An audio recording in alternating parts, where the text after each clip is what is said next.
রাধে রাধে। তো আজকে আমি চলো কি করছি। তো ফার্স্টে গরম তেলে কারি পাতা দিয়ে দিলাম, তারপরে কর্ন আর মটরশুঁটি দিয়ে দিলাম, আর হালকা একটু নুন দিয়ে একটু ভালো করে একটু ভাজা ভাজা করবো। আপনারা চাইলে বাদামও দিতে পারেন বা বাদাম ভেজে তুলে রাখতে পারেন। তাই এখানে দেখতেই পাচ্ছেন আমি ভালো মতন নেড়ে চেড়ে নিচ্ছি। তা এটা ভালো মতন একটু ভাজা ভাজা করে নেব।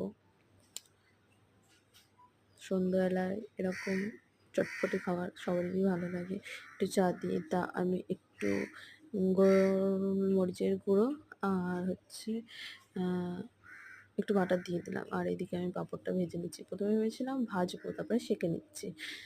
তা এই যে দেখলেন আমি পাঁপড়টা সেঁকে নিচ্ছি, দুটো পাঁপড় দিয়েছিলাম। আর আশা করি দেখে বুঝেই গেছেন সাইডে মুড়িটা আমি মুড়ি ভাজাই করব, মানে মুড়ি মাখা করব। তা মুড়িটা একটু ইচ্ছা হলো যে আজকে ভেজে করি কেমন লাগে দেখি। তা এখানে আমার প্রায় ভাজা ভাজা হয়ে গেছে, আপনারা আরও অনেক কিছু অ্যাড করতে পারেন। তা এই যে আমি মুড়িটা দিয়ে দিলাম, মুড়িটা ভালো করে এদিকে নাড়িয়ে চাড়িয়ে ভালো মতন মাখিয়ে নিলাম। তা এই যে তারপরে পাঁপড়গুলো ভেঙে দিয়ে দিয়েছি।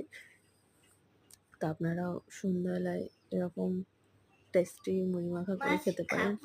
এখানে আমি চা বসিয়ে দিয়েছি, যেহেতু আমি লিকার চা খাই, দুধ চা খাই না। তা এই যে চা বসিয়ে দিয়েছি। তা এখানে আমার প্রায় চাও হয়ে গেছে।